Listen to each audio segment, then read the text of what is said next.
ఏమండి, యేసు ప్రభు యూదుల కోసం వచ్చాడు. ఆయన అన్నాడు, నేను నశించుచున్నటువంటి గొర్రెలైనటువంటి యూదుల దగ్గరికే నేను పంపబడ్డా, నేను వచ్చానని చెప్పేసి యూదులను బాగు చేశాడు, గుడ్డి వారికి చూపించాడు, కుంటి వారిని నడిపించాడు, పక్షవాయువుతో పడినటువంటి వారిని లేవనెత్తాడు. అన్ని కూడా యూదులకే చేశాడు. ఈయన యూదులతో కలిసి యూదులకు కావలసినటువంటి ప్రతి సహాయం చేశాడు. యూదులకే రక్షణ అని చెప్పేసి యూదులకు రక్షణ కలుగజేశాడు. ఇన్ని చేసినప్పటికీ కూడా వాళ్ళు నమ్మలేదు, కానీ వాళ్ళు ఒప్పుకోలేదు. కానీ అన్యుడు ఒప్పుకున్నాడు. ఏమని? ఈయన నిజంగా ఎవరంట? చెప్పాలి గట్టిగా, ఎవరంట?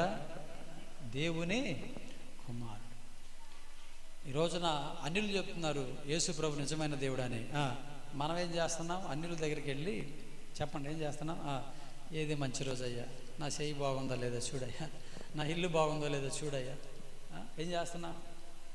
అన్యులు యేసుప్రభు నిజమైన దేవుడు అంటే మనమేమో అన్యుల దగ్గరికి వెళ్ళి యేసుప్రభుని మనం సులగన చేస్తూ ఉన్నాం. యేసుప్రభుని మనం తీసేసేవారిగా తేలిగ్గా చేసేస్తున్నాం. యేసుప్రభుకి విలువలేనటువంటి పరిస్థితులు మనం తీసుకొస్తా ఉన్నాం. కానీ ఈ రోజున అన్యులు అనేక మంది రక్షణ పొంది బాప్తిసం పొందుకొని అన్యులు అనేక మంది యేసుప్రభు నిజమైన దేవుడని ప్రకటన చేస్తా, నమ్మటమే కాదు వాళ్ళు ప్రకటన కూడా చేస్తూ ఉన్నారు.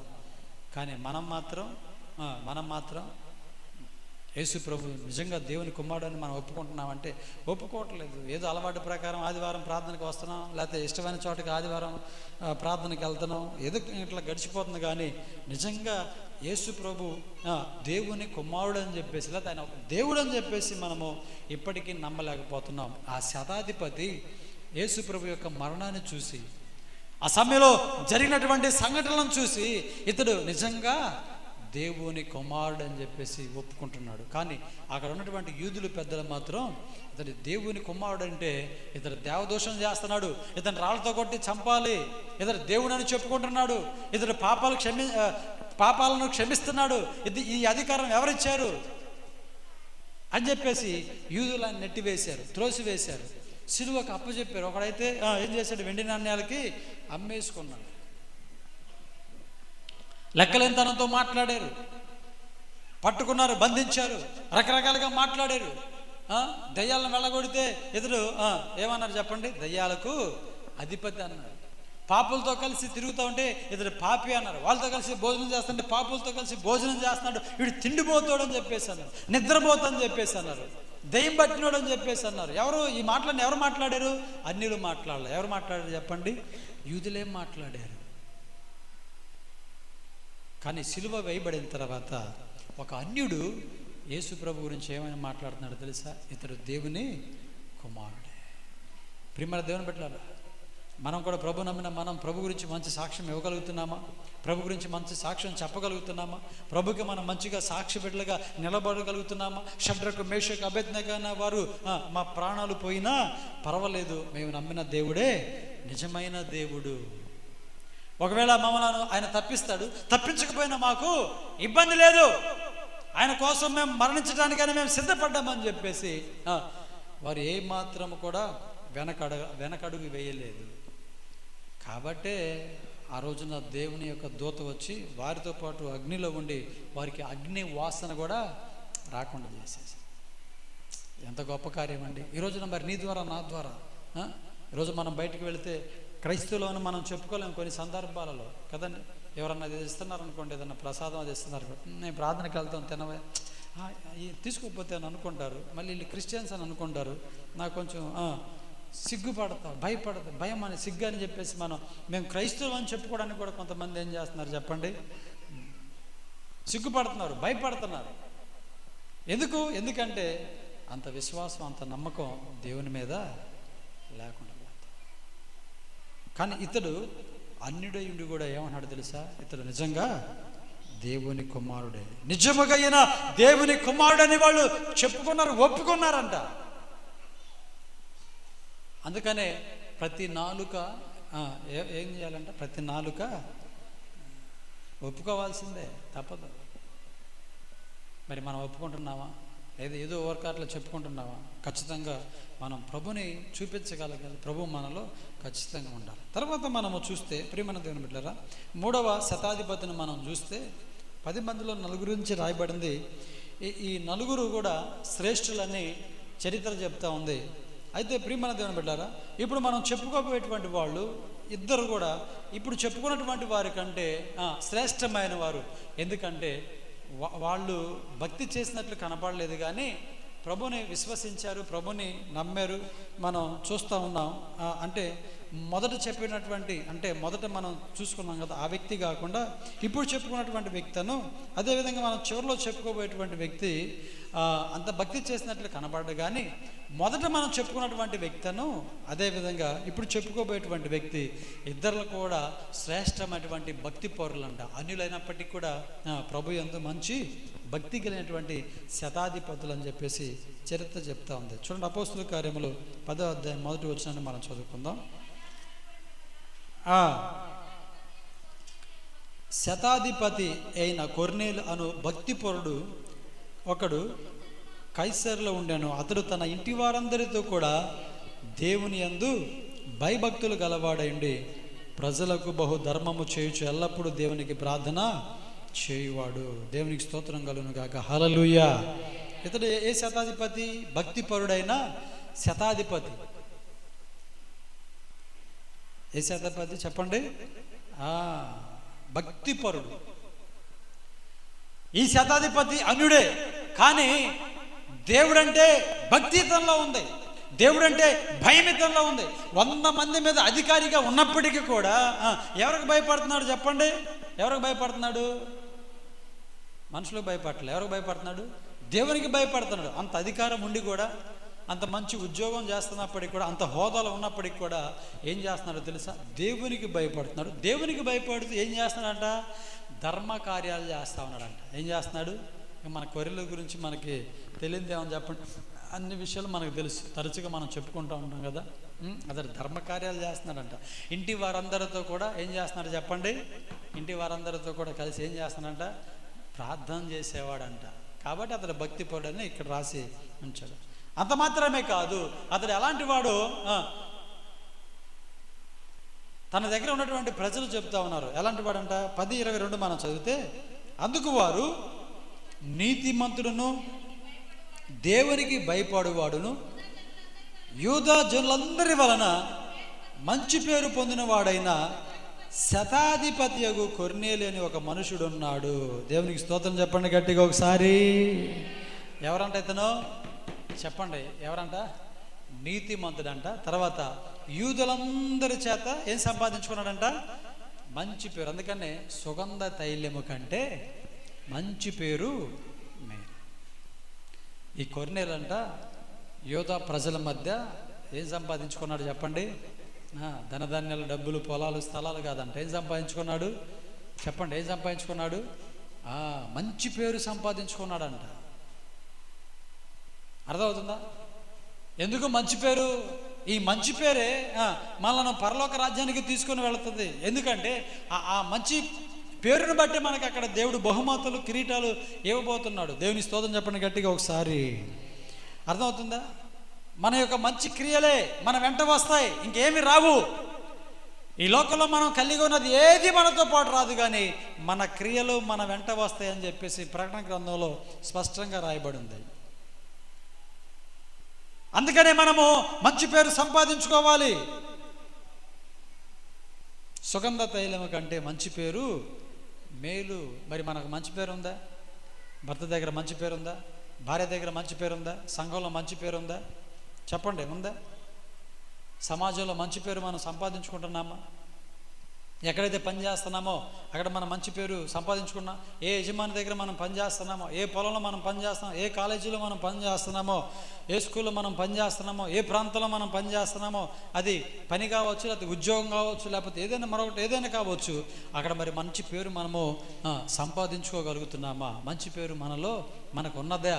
వీడు దేవుని బిడ్డలు, వీళ్ళు మంచివాళ్ళు, ఇదిగో వీళ్ళు ఇక్కడ పని చేస్తున్నారంటే యథార్థంగా ఉంటారు. ఎక్కడ వస్తువు అక్కడే ఉంటుంది, చెప్పిన మాట చక్కగా చేస్తారు, మాట ప్రకారం వాళ్ళు చేస్తారు, టయానికి వస్తారు, టయానికి మంచి పని చేస్తారు అని మంచిగా మనల గురించి చెప్పుకుంటున్నారా? మంచి పేరు మనలో ఉందా? అదే ఒకవేళ ఇదిగో డబ్బులు తీసుకున్నారనుకో టయానికి ఇస్తారు, అలాంటి మంచి పేరు మనం సంపాదించుకుంటున్నామా? మంచి పేరు మనం సంపాదించుకోవాలి. అవి సంపాదించుకోవడం ఈ సంపాదించుకోవడం కాదు, అవన్నీ కాదు, వేస్ట్ అవన్నీ. ఏది కావాలంటే చెప్పండి? మంచి పేరు. దైవ సేవకులు హానోకరావు గారు ఒక మంచి పేరు. స్థలాలు పొలాలు సంపాదించుకోలేకపోయినా, ఎక్కువగా లేదా బిల్డింగులు సంపాదించుకోకపోయినా ఒక మంచి పేరు సంపాదించుకున్నారు. అందుకని ఎక్కడికి వెళ్ళినా సరే మా నాన్నగారు చెప్తే అమ్మ చాలా మంచి. నిన్న కూడా పేటలో ఒక ఆయన కనిపించాడు, ఒక పాస్టర్ గారు కనిపించాడు. కలిశాడు. అయ్యా ఎవరు అబ్బాయి ఏంటని చెప్పేసి అడిగితే ఇట్లా పలానా చెప్పేశాను. ఇక మా నాన్న గురించి చెప్పడం ప్రారంభం చేశాడు. ఇంకా చెడుగా కాదు, మంచిగా. ప్రియమైన దేవుని బిడ్డలారా, ఎక్కడికి వెళ్ళినా మంచి పేరు సంపాదించుకున్నాడు. దేవుని సన్నిధిలో మనం కూడా మంచి పేరు సంపాదించుకోవాలి. కొర్నేలంట అక్కడ మంచి పేరు, యూద జనులందరి వలన మంచి పేరు పొందినవాడై. అర్థమవుతుందా? అక్కడ ఉన్నటువంటి యూద ప్రజలందరి చేత మంచి పేరు సంపాదించుకున్నాడంట. ఇంత మంచోడికి రక్షణ లేకపోతే బాగుండదని చెప్పేసి దేవుడు ఏం చేశాడంటే, దేవుడు తన దూత ద్వారా మాట్లాడాడు. దేవుడు తన దూతన ద్వారా మాట్లాడి, ఇదిగో ఫలానా దైవ సేవకుని పిలిపించుకొని వాక్యం చెప్పించుకొని చెప్పేసి అన్నప్పుడు అతడు ఆ విధంగా చేశాడు. తాను, తన ఇంటి వారు, అదేవిధంగా తన బంధువులు, స్నేహితులు అందరూ కూడా ఆ రోజున రక్షణ పొందారంట. దేవునికి స్తోత్రం కలుగును గాక. హల్లెలూయా. ఎంత గొప్ప దేవుని కృపో. ఈ రోజున మన కుటుంబంలో భార్య వస్తే భర్త రాడు, భర్త వస్తే భార్య రాదు, భార్య భర్తలు వస్తే పిల్లలు రారు, పిల్లలు వస్తే తల్లిదండ్రులు రారు. ఒకవేళ వచ్చిన కొన్ని సందర్భాలలో ఒకళ్ళొక చోటకి ఏం చేస్తూ ఉంటారు? ఎందుకంటే కుటుంబంలోనే ఈ రోజున మనకి ఐక్యత అనేది లేకుండా పోతుంది. ప్రియమైన దేవుని బిడ్డలారా, మన కుటుంబంలోనే మనకి ఐక్యత లేకుండా పోతుంది. కానీ కొర్నేలు యొక్క కుటుంబముతోనంట ఏం చేశాడంట? కుటుంబముతో దేవునికి ఎల్లప్పుడూ ప్రార్థన చేసేవాడంట. కుటుంబంతో దేవుని సన్నిధిలో గడిపేవాడంట. కుటుంబంతో దేవుని సన్నిధిలో రక్షణ పొందినటువంటి వ్యక్తిగా ఇక్కడ మనకి కొర్నేలు కనబడతా ఉన్నాడు. ఇతను ఎవరంటే యూదుడు కాదు, అన్యుడు. ఒక అన్యుడై కూడా దేవుడంటే మంచి భక్తి కలిగి మంచి పేరు సంపాదించుకున్నాడు. అక్కడ ఉన్నటువంటి ప్రజలందరికంట దాన ధర్మాలు చేసేటువంటి వ్యక్తి అంట. అందుకనే ఆ దాన ధర్మాలు చేస్తున్నాడు కాబట్టి ఆ ప్రజలందరిలో అతడు ఏం పొందుకున్నాడు చెప్పండి? మంచి పేరు పొందుకున్నాడు. కొంతమంది ఉంటారండి, అదే పెద్దోళ్ళు చెప్తూ ఉంటారు, ఎంగిలి చేతితో కూడా ఏం చేయరంట? కాకిని దోలరంట. ఎందుకంటే ఆ ఎంగిలి చేతికున్న మెతుకులు కాకులు తింటాయేమని చెప్పేసి ఎంగిలి చేతితో కాకిని దోలరంట, ఈ చేతితో దోలుతూ ఉంటారంట. ఈ చేతికి మెతుకులే ఉండవు కదా, అంత పిసినారితనంతా ఉండాలి.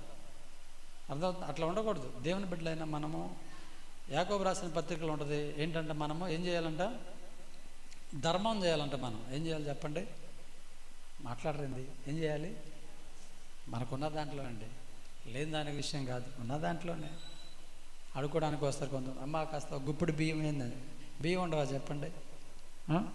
కొంతమంది అంటారు, నీ కాళ్ళు బాగుండేగా, నీ ఏళ్ళు బాగుండేగా, నీ చేతులు బాగుండేగా, పని చేసుకోవచ్చుగా, నీకెందుకు ఇవన్నీ?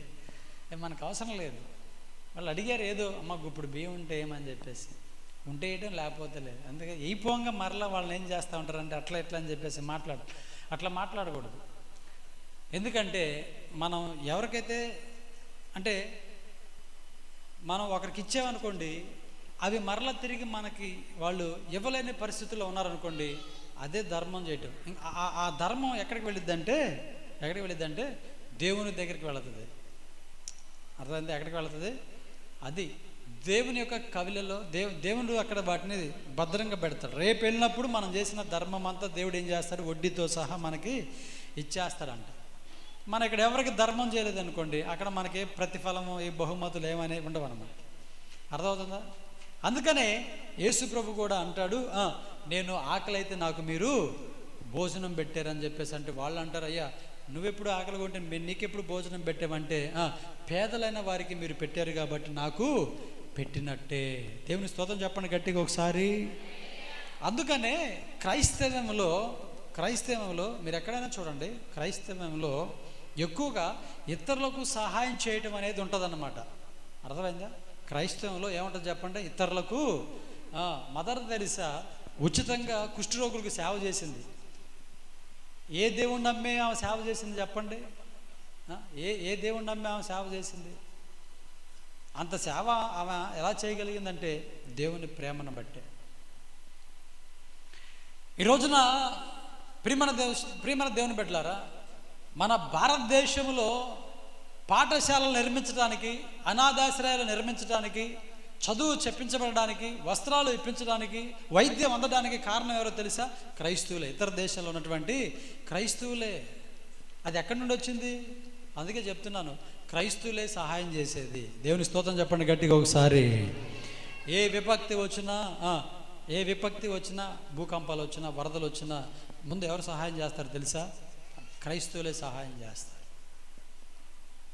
ఎందుకు? బైబిల్ మనకు చెప్పింది, అలా సహాయం చేయమని చెప్పింది. భూలోకంలో మీరు ధనం కూర్చుకోవద్దు, మీరు సహాయం చేయండి, పరలోకంలో అప్పుడు మీకు ధనము కూర్చబడుతుందని చెప్పేసి దేవుడు మనకు చెప్పాడు. యేసయ్య మనకు స్పష్టంగా చెప్పాడు.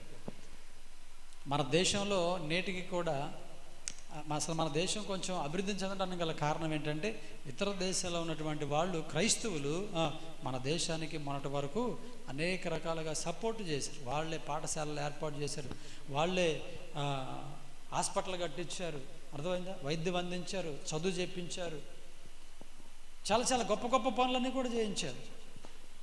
కొన్ని డ్యాములే కట్టించారా, అర్థమవుతుందా? ప్రజలకు ఉపయోగపడే సేవలు చాలా చేశారు. కానీ ఇవన్నీ కూడా తెలియక ఈరోజు రకరకాలుగా మాట్లాడేటువంటి వారు ఉన్నారు. వాళ్ళకి సగం తెలిసి సగం తెలియక మాట్లాడుతూ ఉంటారు. వాస్తవానికి క్రైస్తవుడు ఈ భారతదేశానికి చాలా మేలు చేశాడనేటువంటిది చరిత్ర చెప్పేటువంటి సత్యం. నమ్మిన వారు దేవుని స్తోత్రం చెప్పండి గట్టిగా ఒకసారి. అందుకని సాధ్యమైనంత వరకు మనం కూడా ఏం చేయాలి? ఇతరులకు మనం సహాయం చేయాలి. అందుకనే ఈ శతాధిపతి అయినటువంటి కొర్నేలు కూడా తనకు వచ్చినటువంటి దానిలో పేదవాళ్ళకి సహాయం చేశాడంట. అందుకనే అతడు సహాయం చేసిన దాన్ని బట్టి యూదుల్లో మంచి పేరు సంపాదించుకున్నాడు. దేవునికి స్తోత్రం చెప్పండి గట్టిగా ఒకసారి. అదేవిధంగా చివరిగా మరొక శతాధిపతిని గురించి మనం ముగించుకుందాం. చూడండి, అదే అపోస్తుల కార్యములు 27వ అధ్యాయము, త్వరగా చూద్దాం. అదే అపోస్తుల కార్యములు 27వ అధ్యాయము మొదటి వచనాన్ని మనం చదువుకుందాం. మేము ఓడ ఎక్కి ఇటలీ వెళ్ళవలనని నిర్ణయమైనప్పుడు వారు పౌలును మరికొందరు ఖైదీలను ఐగుప్తు పటాలములో ఒక శతాధిపతి అయిన యూలి అను వానికి అప్పగించిరి. చాలు. అదేవిధంగా అపోస్తులైనటువంటి పౌలు గారిని కూడా ఆ రోజున న్యాయం కోసం ఇటలీ పంపించాలని చెప్పేసి ప్రయత్నం చేసినప్పుడు పౌలు గారిని ఏం చేశారంటే ఒక శతాధిపతికి అప్పగించారు. అతని పేరు ఏంటంట? యూలి అంట అతని పేరు. ఇందాక మనం చూసుకున్నటువంటి అతని పేరేమో కొర్నేలి, ఇతని పేరేంటి? యూలి అనేటువంటి ఒక శతాధిపతికి పౌలు గారిని అప్పచెప్పారంట. అయితే పౌలు గారిని అప్పచెప్పినప్పుడు పౌలు గారిలో ఉన్నటువంటి ఆ శ్రేష్టమైనటువంటి దేవుని యొక్క కార్యాలు అతడు చూశాడు. దేవునికి స్తోత్రం చెప్పండి గట్టిగా ఒకసారి. వాస్తవానికి అక్కడ ఉన్నటువంటి రోమీలైతే దేవుని సువార్తను ప్రకటన చేస్తున్నప్పుడు వీళ్ళను ఏదో దొంగతనం చేసినట్లుగా, లేకపోతే ఏదో వ్యభిచారం చేసినట్లుగా, లేకపోతే ఏదో ఇంకోటి ఏదో హత్య చేసినట్లుగా వీళ్ళు భావించి పౌలు గారిని ఏం చేశారంటే అరెస్ట్ చేశారు. వాళ్ళు ఏం తప్పులు చేయాల, దేవుని సువార్త, క్రీస్తు సువార్త ప్రకటన చేయటమే వాళ్ళు చేసిన తప్పు. వాళ్ళ దృష్టిలో ఏ నేరం లేదు, ఏ తప్పు చేయలేదు. ఇప్పుడు వాళ్ళు అతన్ని పట్టుకొని ఏం చేస్తున్నారంటే అటు ఇటు తిప్పుతూ ఉన్నారు.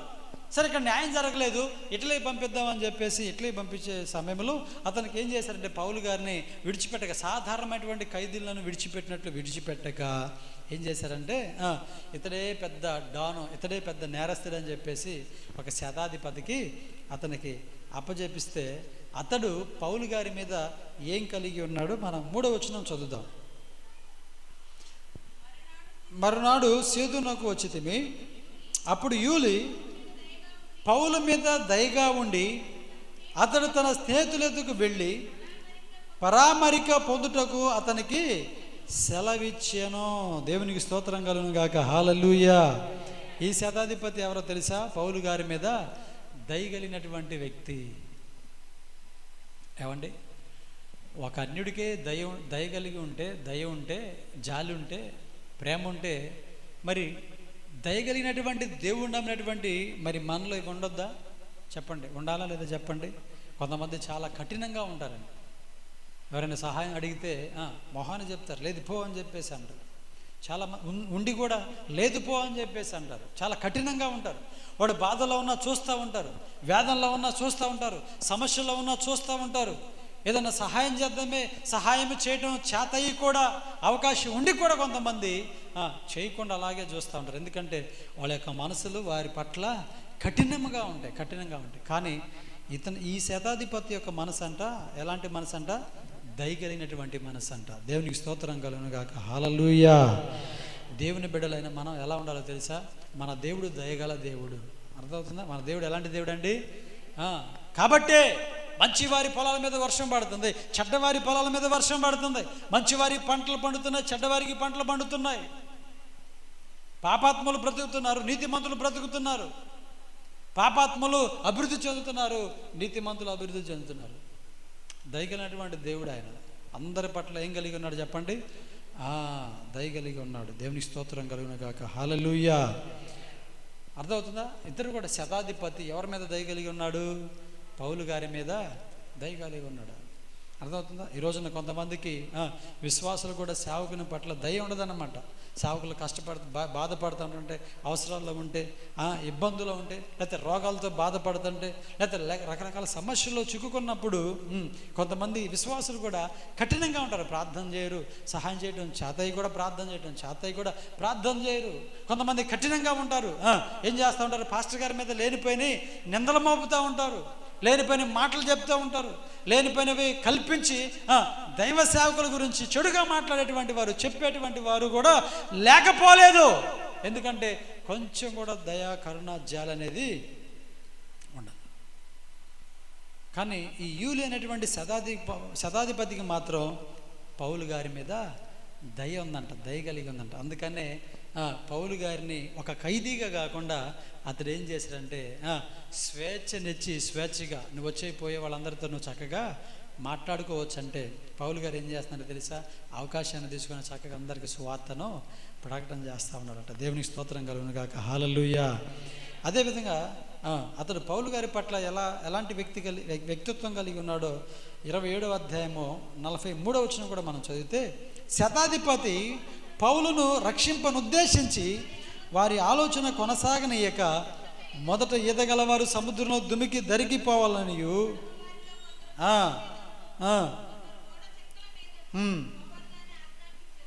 చూసారా? శతాధిపతి పౌలు గారి పట్ల ఎలా దయగలిగి ఉన్నాడంటే పౌలు గారిని రక్షించాలంట. ఎందుకు రక్షించాలి? ఎక్కడ రక్షించాలి? ఏ విషయంలో రక్షించాలంటే వాళ్ళు ప్రయాణం చేస్తున్న వాడ మధ్యలో బద్దలైపోయింది, పగిలిపోయింది. ఇక వాళ్ళు ప్రయాణం చేయడానికి ఇంక అవకాశం లేదు. అర్థమవుతుందా? ఇక వాళ్ళు ప్రయాణం చేయడానికి అవకాశం లేదు. అయితే అప్పుడు వాళ్ళు ఏమన్నారంటే ఇప్పుడు ఈ ఖైదీలందరూ కూడా తప్పించుకొని వెళ్ళిపోతారు, వీళ్ళందరినీ చంపేయాలని చెప్పేసి అంటే ఆ శతాధిపతి ఏం చేశాడు తెలుసా? వాళ్ళందరిని చంపితే ఎవరిని చంపుతారు? పౌలు గారిని కూడా చంపుతారు. మిగల ఖైదీలను చంపితే దాదాపు 250 మంది ఖైదీలు ఉన్నారంట. వాళ్ళని చంపితే పౌలు గారిని కూడా చంపేస్తారు. కాబట్టి వాళ్ళని చంపొద్దు, ఎవరికి ఈత వస్తే వాళ్ళను ఈదుకొని ఒడ్డుకి వెళ్ళమని చెప్పేసి ఆయన ఆజ్ఞాపిస్తే వాళ్ళు కొంతమంది ఈదుకుంటూ, కొంతమంది చెక్కల సహాయంతో అట్లాగా ఏం చేశారు? అవతల ఒడ్డుకి వెళ్ళిపోయారంట. దేవునికి స్తోత్రం కలుగును గాక. హల్లెలూయా.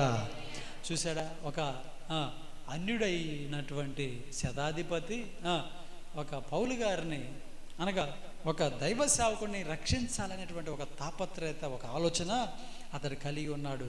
మరి దేవుని బిడ్డలైనటువంటి మనం కూడా నశించిపోతున్నటువంటి వారు ఎంతోమంది ఉన్నారు, వారిని కూడా రక్షించవలసిన బాధ్యత మనకున్నది. అందుకని మీరు సర్వలోకమునకు వెళ్ళి సర్వ సృష్టికి సువార్తను ప్రకటన చేయండి. సర్వలోకానికి వెళ్ళిపోయిన కనీసం మనతో పాటు ఉన్నటువంటి వారికైనా మనం ఏం చేయాలి చెప్పండి? సువార్తను చెప్పి మనం కొందరినైనా మనం రక్షించాలి. ఈ రోజున రక్షణ లేక అనేక మంది నరకానికి వెళ్ళిపోతున్నారు. బాప్తిసం పొందకుండా చాలామంది నరకానికి వెళ్ళిపోతున్నారు. వారి గురించి దేవుడు మనల్ని రేపు లెక్క అడుగుతాడు. అందుకనే మన ఇంటి వారికి, మన పొరుగు వారికి మనం ప్రభుని గురించి మనం ఖచ్చితంగా వాక్యం చెప్పి మనం ఏం చేయాలంటే కొందరినైనా మనము రక్షించాలి. చూసారా, ఈ నలుగురు కూడా అన్యులండి, యూదులు కాదు. కానీ యూదులకు లేనటువంటి గొప్ప మనసు, యూదులకు లేనటువంటి బాధ్యత, యూదులకు లేనటువంటి భక్తి, యూదులకు లేనటువంటి విశ్వాసం వీళ్ళు కలిగి ఉన్నారు. అందుకనే వీళ్ళ గురించి దేవుడు బైబిల్ గ్రంథంలో రాశాడు. కాబట్టి వీళ్ళ గురించి మనం నేర్చుకోవాల్సిన పాఠం ఏంటంటే, మొదటి శతాధిపతి గొప్ప విశ్వాసం ఉంది, మందిరానికి మంచిగా పనిచేసేవాడు, అర్థమవుతుందా? అదేవిధంగా రెండవ శతాధిపతి దేవుని కుమారుడని ఒప్పుకున్నాడు, అర్థమవుతుందా? దేవుని పట్ల భయభక్తి కలిగి ఉన్నాడు.